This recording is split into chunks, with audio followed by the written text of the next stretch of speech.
Egyptian universities enroll more women than men, and yet their labor force participation rates for women are some of the lowest in the world. This article, The Wasted Potential of Egypt's Women, kind of goes through the duality that exists in Egypt that I'm going to go through, and then we're going to talk about through these kind of infographics and talk about where this is headed in terms of an economic impact in Egypt and kind of what they might be in store for in the future.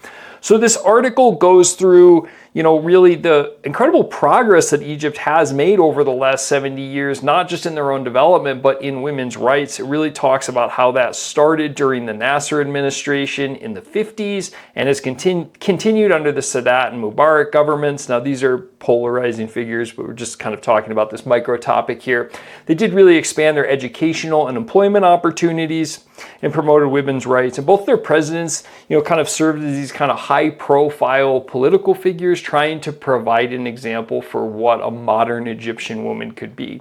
But more recently, under the Sisi administration and since the Arab Spring, which is this kind of major political unrest that went through Egypt in kind of 2010, 2011 time period, it was all over the news if you remember back to that time period, that has really moved, kind of the other way. So let's start talking about kind of where Egypt exists in the world in terms of economies. So here they are for GDP per capita, which is gross domestic product, which is effectively just a measure of the size of their economy per person.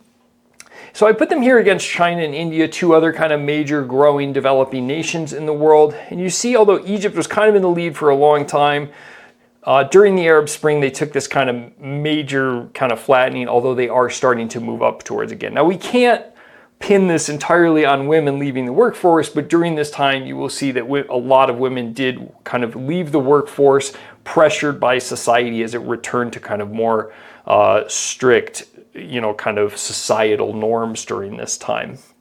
But we would expect GDP to have a rough time during such a kind of politically tumultuous time for them. But as countries grow and develop like this, not only have we seen in these three countries, but countries all over the world, as women have access to better education, better health care, and child mortality rates drop, we naturally see fertility rates start coming down. Fertility rates just being the average number of kids a woman has. So they were up above 6, almost 7 per woman in Egypt in the 50s and have dropped down to around 3. Now they did kind of climb back up during that Arab Spring time period, although they have come back down, and virtually all projections have this going towards somewhere around 2, commonly referred to as the replacement rate, which would keep their kind of population steady. What happens economically as nations develop and their fertility rates drop is that their labor force production, the number of kids that are entering, adulthood starts to slow down. So their labor force starts to grow much more slowly. And for a developing nation, your labor force is extremely important. Without the advanced societies of like the US and Europe, where we have other things that we can kind of rely on other than labor forces to generate revenue, in a developing nation, your labor force is very important. But what is often happening during this time is that as not only do women start having less kids, but they start entering the workforce. So we can see here, this is female labor force participation rates against the same bottom, GDP per capita. So this is the size of your government divided by the number of people in it. And we see Egypt way down at the bottom. I labeled all the countries below them: Afghanistan, Iraq, Iran, Jordan, not economic powerhouses by any stretch of the imagination. So we see that Egypt has an incredibly low female participation rate, and but it hasn't always been that way. So if you go back to 1990, you kind of time scale this here.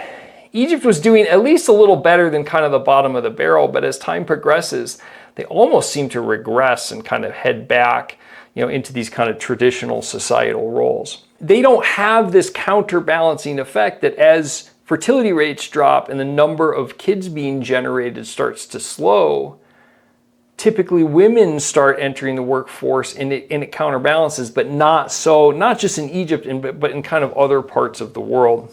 So we can look at that in a different way here, which is this this is now gender development index. That's like a scorecard or almost like a report card for a country based on how equal their genders are. So 1 would be parity, and then anything below that would be inequality. Egypt, we see here, again, against GDP, in similar size to China, Brazil, and one of their neighbors, Libya, is at, again, the kind of bottom of that rung. And then India is actually lower than Egypt, but we'll see that India has some better hopes for it in terms of moving past this. But you look at Egypt against its 2 neighbors, Sudan and Libya, it's almost the worst of both worlds. It's same GDP size to Libya, but has substantially worse inequality.